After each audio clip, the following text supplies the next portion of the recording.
So in my opinion, the spine is a lot easier to visualize than the other joints in the body, such as the shoulder, hip, knees, etc.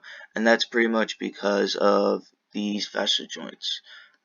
These facet joints pretty much have two movements, and an up glide and a down glide. They also have gapping and closing, which is seen as an up glide and down glide as well. Um, so basically you have two facet joints on each vertebra, and in the cervical the angle of the facet joints is at 45 degrees, the thoracic is at 60, and the lumbar is at 90. That comes into play a little later on, but throughout the spine, if there's any sort of flexion or forward movement, then this means there's going to be an up glide. And then if there's any sort of extension or backward movement, then there's going to be a down glide. And that's for both facet joints. Now, if there's a side bend or rotation to the right on the cervical, there will be a down glide on the side you're turning to.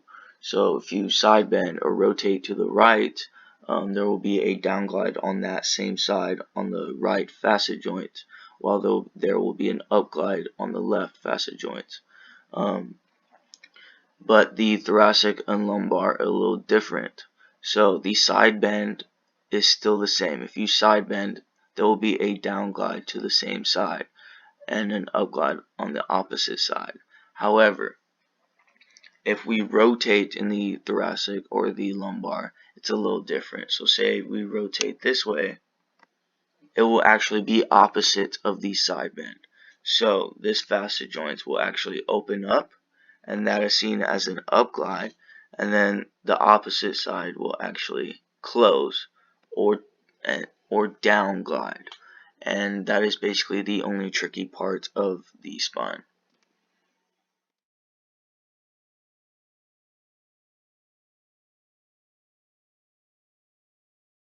Here's some tips and tricks to kind of help you visualize the spine movement.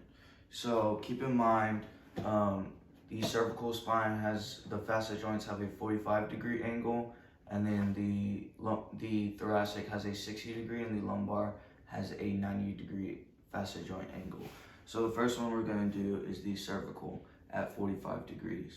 Okay, so any kind of flexion or extension, and this goes for the thoracic and lumbar as well, is going to be an up glide, and then any kind of extension is going to be a down glide. Okay, so any side bend or rotation is the same. So if we side bend to the right, we're going to down glide, and then on the right side, and we're going to up glide on the left side, right?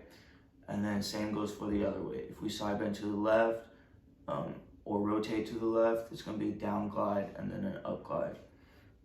Now, on the thoracic and lumbar, remember we have a bigger angle. So in the thoracic, we have a 60-degree angle. And then, so any kind of rotation is going to be opposite of a side bend.